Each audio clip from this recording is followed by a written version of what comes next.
ها اوس دغه د غرمې ته قسم خورم چې غرمې ته زما قطغ نشته. زه مې ماشومان ته چا سره ډوډۍ ورکړم. لاړ شئ د ما کوټه وګورئ چې دسترخوان د هوار ده او هلته چایبر مې ایښی ده په ګاز باندې. ماشومانو ته مې واخیسته کېمې خو د مالخیر ده ورځ ده تېرېږي نو ته بېګا پر خدای مهربانه ده. زړه کې مې هر رقم خبرې تېرېږي. کله په زړه کې مې تېرېږي چې راځه ماشومانو ته مې واخله چې واچوي ځان دې له بیانه ویسه ماشومان دې له بیانه ویسه. د حاجي نور خیریه بنسټ مینوالو د مهال موږ تاسو یو کورنۍ تاسو ته در معرفي کوو چې مستحق دی او ډېر ځپېدلی ټکېدلی حالات کې قرار لري. نور خپل د مشکلات او د دار د ژوند دغه کور کې او دغه ځای کې دی چې ژوند کوي نور به ځان په خپله د معرفي کې او خپل د ژوند حالات به تاسو ته در وښیي. جارب شه مننه خورې څه مشکلات دی؟ ډېر مشکلات مې ډېر سخت په کې ما ګرفتاره یم. میړه مې په 200 روپۍ کار کوي، خپل کاکا سره کار کوي، هغه 200 روپۍ هېڅ د ما ګزاره نه کېږي. ماشومان مې وږي دي، ډېر وږي دي. 3 ماشومان مې ګونګایان دي.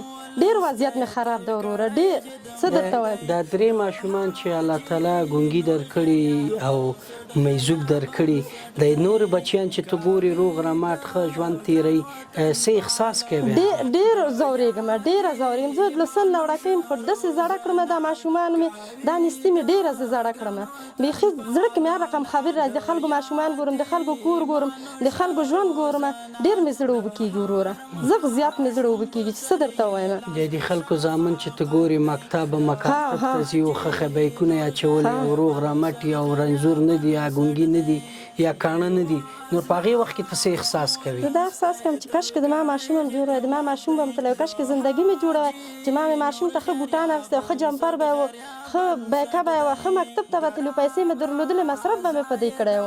هغه د غرمې ته قسم خورم چې غرمې ته زما قطغ نشته. زه مې ماشومان ته چا سره ډوډۍ ورکړم. لاړ شئ د ما کوټه وګورئ چې دسترخوان د هوار ده او هلته چایبر مې ایښی ده په ګاز باندې. ماشومانو ته مې واخیسته کېمې خو د مالخیر ده ورځ ده تېرېږي نو ته بېګا پر خدای مهربانه ده.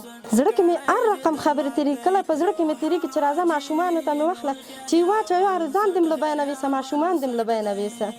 داسې احساس مې زړه ته راځي.